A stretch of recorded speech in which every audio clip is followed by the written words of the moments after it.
Hello, my name is KGO19. I'm on the World of Tanks game here, as you can see, and with my T26 Super Pershing, which I just recently mastered. A few days ago, I've put up a previous post about the in-game lag that I've been experiencing and how other players have been experiencing the same thing. Well,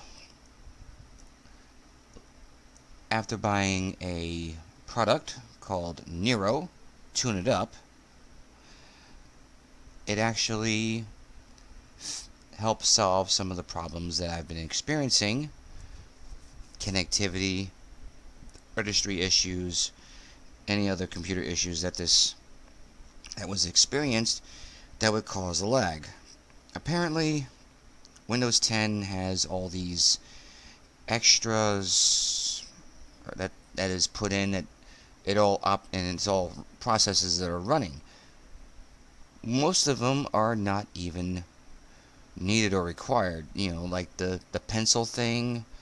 You can use a pen or a pencil to, flip across a board or something like that, whatever. And that's not needed because I have a mouse and I don't need a pen or whatever.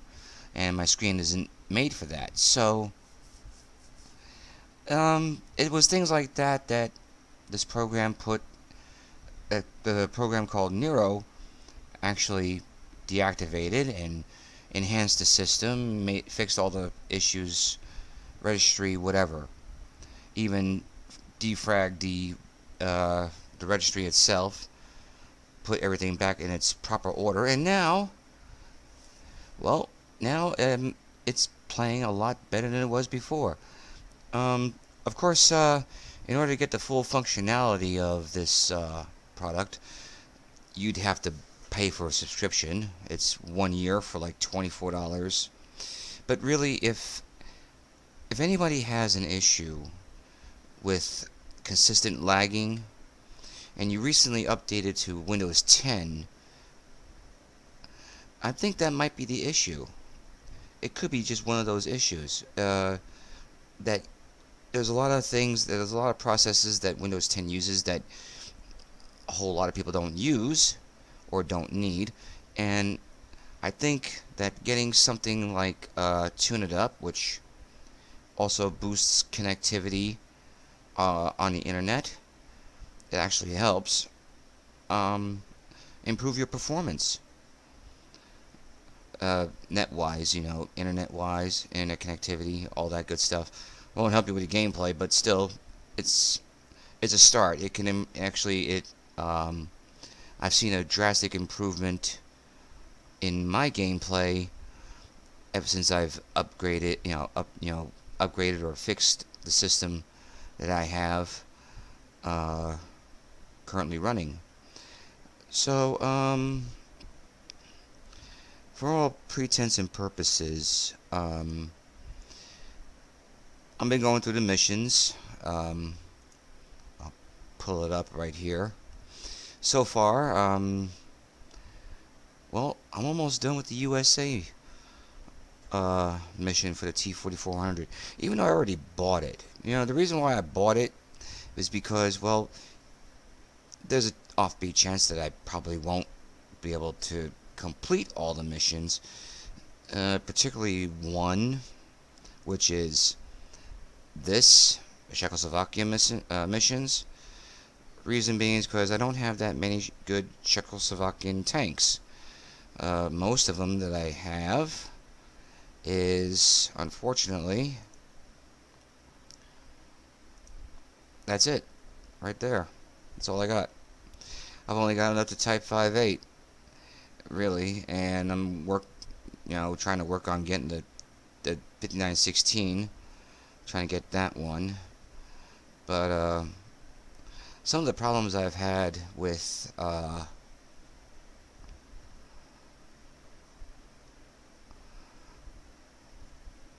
this tier type here, for China, for instance, Czechoslovakia, right here. See, I only got up to the Skoda T24, but for the China tech tree, you can see I don't have a whole lot for tanks. I never really worked the Chinese tank line. So what I did was, well, I have my Type 64. It's an alright vehicle. It does do good in some cases. In its own tier, it can outperform. And then I got the 34-3. And that's my baby right there. That's the one I use to complete the Chinese mission for the T-44-100.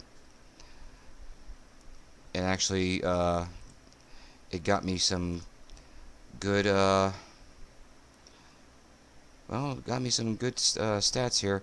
Although I did lose a couple of games on it, and I'm below 40. You know, I'm at 49%, almost 49%. I did lose a couple, but I've actually improved myself on this vehicle, which is a good thing. And I got 100% crew on it with Brothers in Arms, and I'm currently working on the view range with it. I figured view range would be the next best thing to go for after getting the Brothers in Arms. And you can see from the general parameters, my destruction ratio for destroying tanks is 1.25. Not bad. I mean, you know, I'm better than half the people who play it. Could be better, but I will get better with this one sooner or later. But anyway, like I said, right now I'm working with the Chinese. I worked with the Chinese line, finished it. Don't have to worry about that. Czechoslovakian line. Well, like I said before, not much for choices. I just wish that the Czechoslovakian line had heavy tanks. Unfortunately, they don't. But you know, maybe they will add in some. Maybe there's some type of heavy tank prototype somewhere in the Czechoslovakian tech tree that they were dreaming up somewhere. But right now, the only two vehicles that I have for Czechoslovakia is the Skoda T24, which I hardly ever use. In fact, I never use it at all, really. I just have it. I'm trying to build up the. I like to try to build up the credits to the free experience, to build up and get what I need. Well, I'm still trying to work on that one. Every time I get a new weapon, of course, you know, I put my free experience into that, and that's what gives me my new weapon. Get better. How do I say? Better damage ratio, right? But yeah, Skoda T25. I still gotta try and get. I'm still trying to work this line here. Sooner or later, I will get to it if it ever bogs my interest again. Maybe sooner than later.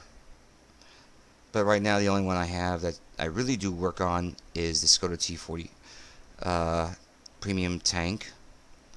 It's not a bad machine. It's got average penetration, average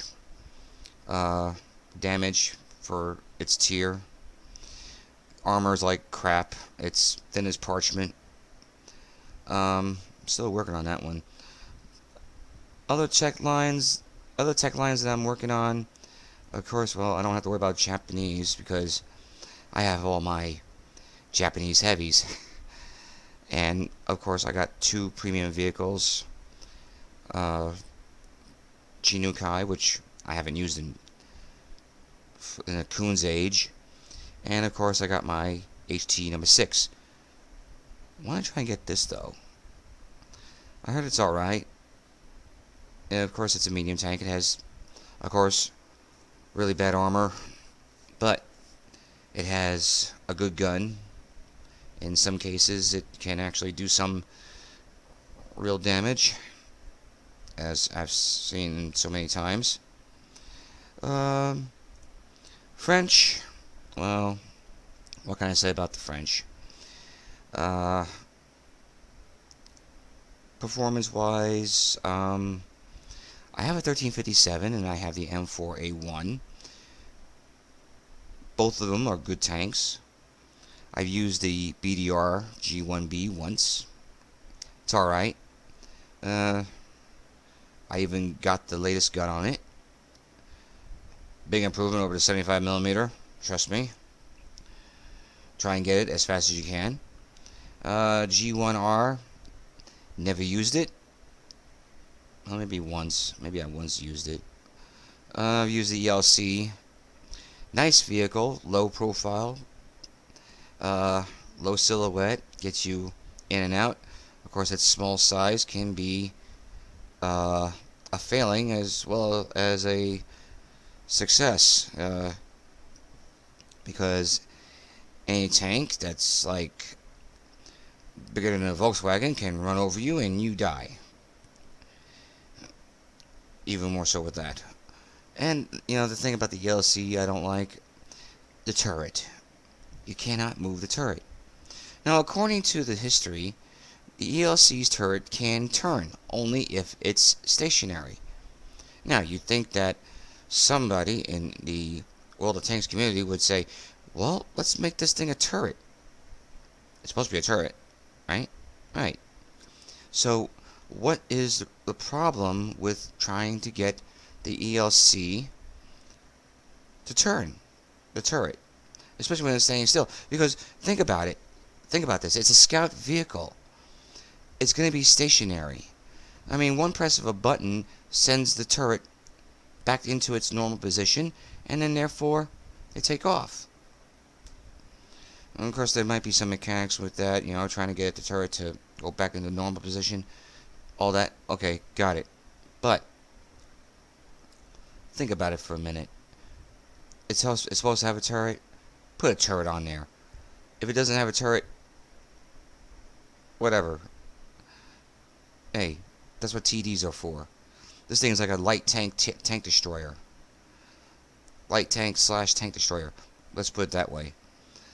I think it's just a waste that a vehicle like this shouldn't have to turn a turret. Should have to turn the whole vehicle in order to see different areas of the battlefield. Let it do what it's supposed to do. Put the damn turret on there. Make it turn. That's what I have. That's all I have to say with that one. Okay. Moving on from there. M4A1 reverse. I got. I'm working on getting the CDC later on, maybe. Nice tank. It's fast. Gets on most hills. FCM50T. It has alright armor. For its although 120 armor on a tier 8, I think it should have more. But French tanks were, according to French doctrine, they want it light, fast. They want it lighter, faster, whatever. And of course, I can get the ARL-44 and the 12T. Of course, I've heard that both tanks really do lack decent firepower. As you can see right here, even with a 85%, 80% crew, right? It's still depressing as far as dispersion. Of course, when you get to 100%, it will go lower. 0.4 accuracy. It's the same as my 34-3. Starting out. Even at, well, not starting out, but at 100%. Which is like, well, may the hand of the French God guide your shots, right? Okay. Well, not much to say on this one. Plan on getting it sooner or later. I'm gonna build up a few more 1,000 credits. Then I'll get it. See, just to have it, be nice. Still gotta work on this. The ARL V39. I already did the RDE up to the 155.50. I'm working on the 51. Next logical step. Moving on. Another series that I haven't worked on completely. The thing about British vehicles, um, under armored and underpowered is the best observation that I have concerning this line of tanks. Well, except until you get to the tier 10s, which one day I will get to. I haven't even started the TD line on this. I haven't even gotten the Archer yet. I do have some premium vehicles. I have the Alpha 45. I have the Matilda BP and the 4202, which I'm hopeful that will get me what I need. Now, if I wanted to, I can get the Sherman 3 and work on getting the Firefly. Okay, not a problem. I got the 304. That's probably the only stock tank that I do have. Really, that's the only stock tank that I do have that's other than the Comet. That's stock. That comes in the tech tree. Russian. Well, I got the Matilda, Churchill 3. I got everything. I got pretty much all the premium tanks except for, of course, the 122-44 and the IS-6. I do have, of course, my IS-7 STI, which I had to sell a number of tanks to get. I actually sold a lot more tanks to get the IS-7. One of them was the T-10. I like the IS-7 because it has better armor, a better gun. It's decent on the speed. I've only taken this thing out on 6 battles. And I'm already... Well, right now, my current percentage... I'm better than about 91% of the people who use this tank. So far. And that's after 6 battles. Really, that's really good, right? I think so. I think it's good. I think it's great. Really. Okay, you can see from the stats on this thing, it has 240mm armor in the turret in the front, size 185, 94 in the rear. Make sure you're not having any enemies in the rear. You'll pen your turret. And of course the whole armor is 150, 150, 100. 100 being in the rear. Damage penetration values are very good for his tank. 250mm penetration on average. 303 with the premium rounds. 490 average damage. Very good. I mean, it's really good. It's got good mobility. It's got 59 kilometer per hour top speed. That's about 35 to 40 miles an hour. Good power to weight ratio. Failings on this thing: gun depression -6. It's better than the -5. It could be better. Hope like if it was -8, it'd be a little bit more better, but unfortunately, no. Unlike this type of tank, American tanks have excellent gun depression at -10. And of course, Japanese vehicles were known for their gun depression. If you want to bring it back, let's see, -10, yes, for Type 5 heavy. Same thing. -1 on the. Okay. Thing about the OHO is the -1 is when it's pointing straight at the opponent. The thing with the OHO is, turn it to the side, you get better depression. Of course, that means you're exposing your sides. Unless you put your side in an area where it can be covered somewhat. I've had a very high caliber round hit the side of the armor, bounced. Nice. Oni, same thing, for the most part, -10, it's okay. If you get the regular gun. Oho, -10, same thing with the gun. Premium vehicles, -6 for Chi-No-Kai. That's probably one of the reasons why I don't ever use it. And of course, -8. It's alright. Between -8 and -10 is considered good. Actually, the best, really, for getting that depression. What you need to get over the hill, slightly over the hill with the turret, and then hit the opponent. Great.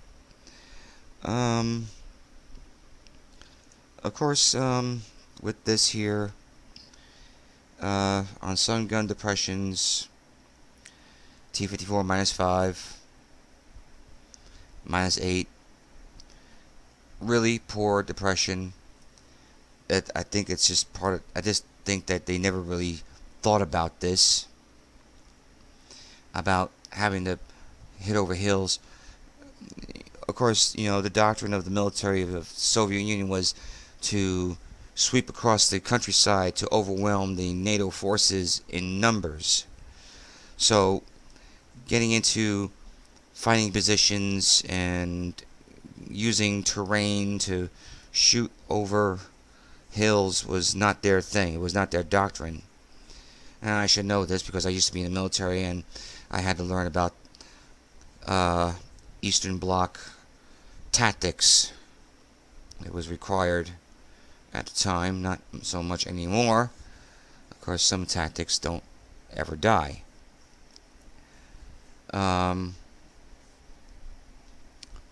But that was their doctrine at the time, to overwhelm the enemy in greater numbers.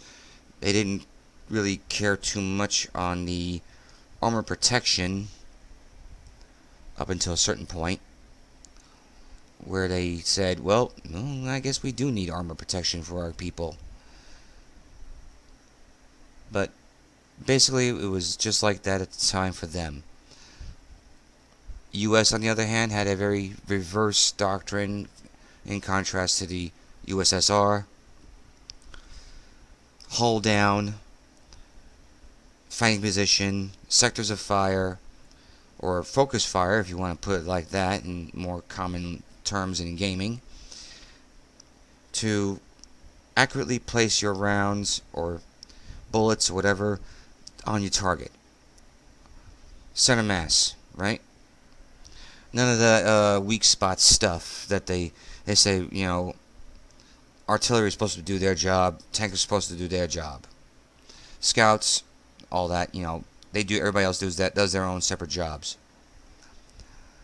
And this is coming from a person with over 20 years experience in the military. So,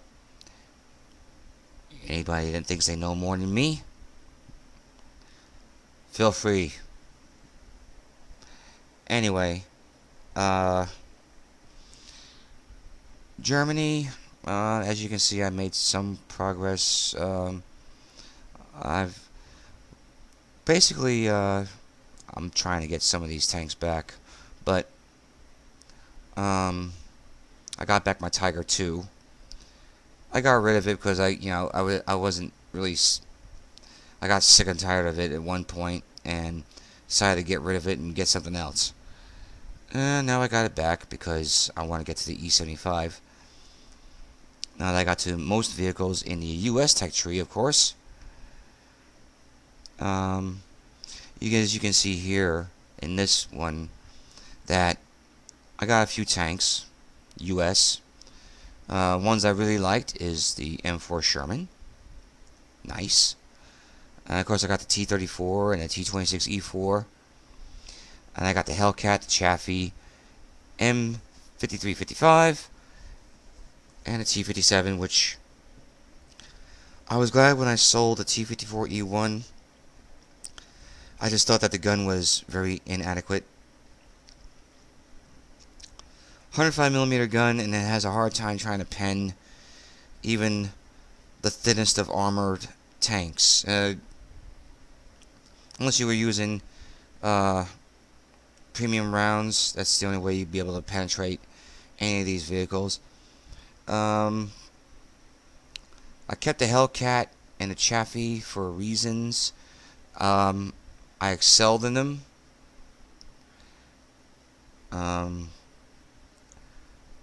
With my Chaffee, I got 2 stars on it so far.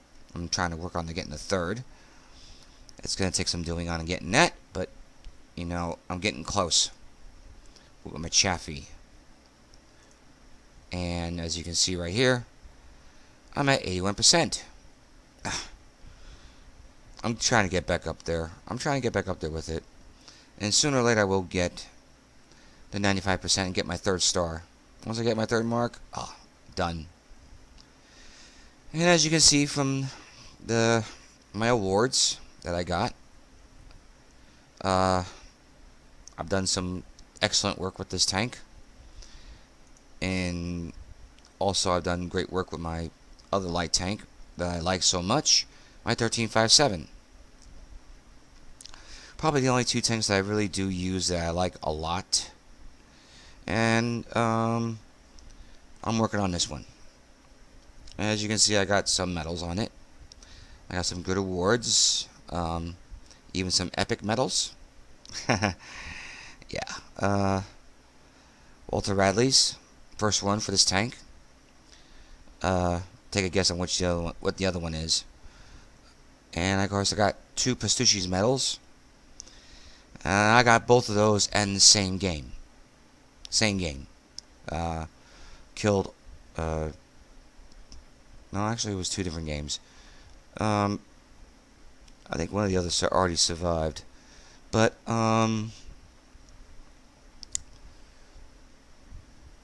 yeah, but that's my, those are my main premium tanks that I use, the main tanks that I use, really. Now, in order for me to get to the LT-15, well, the M4190GF did the job for me. And right now, all this hard work that I did got me close. These are my 3 that I have left. That's what I got left. I complete those 3, I get to T-55. And I bought tanks for reasons. The reasons being is that they will get me what I want. And the tanks that I bought, Scorpion G, is for M41GF, 4190GF, 1357. A lot of my heavy tanks like the KV-5, IS-2, T-34, T-57 did the job for me on that one. Oh, I love that T-57. Got me some good tanks. And sooner or later I'm going to be getting these completed. Just got to get that game. That's all I need. I get that good game, and I will get my reward. The T-55 Alpha will be mine. In which I will be glad to say that once I do get this, that the only difference between me getting the T-55 as a premium vehicle, top tier vehicle, and someone getting, say, that T-22 medium, is that with this, I've earned it. I've earned it myself. And I've earned it my way, by myself. No help whatsoever. And people who get the T-22 medium, they cheat to get it. They use their friends to get the missions done. How do you prove that you're worthy of even getting it then? The reason for the missions is to prove yourself worthy of getting the prize. You're taking a shortcut. It doesn't prove that you're good. It just proves that you're a cheater. And you gotta think about this. Really, these two tanks that I have, the Stug and the T-28, I earned them. I worked my butt off to earn them. And I worked my butt off to get as far as I did with the T-55 Alpha, which will sooner or later hopefully get to this. But out to 260. But still, you know, people who cheat to get what they want, well, they're not proving themselves anything except that they can cheat and they can get away with it. And just to me, that it doesn't prove a thing. Oh yeah, you got the tank, but did you earn it? Did you really, really earn it? That's the question that you should ask yourself, ethically and morally. Because if you didn't earn it, why should you even have it? Because it's there? No, that's not the answer. The answer is that you prove yourself worthy to get something, and you get rewarded for your hard work. That is a goal. That is an achievement. And the biggest achievement is knowing that you've earned it.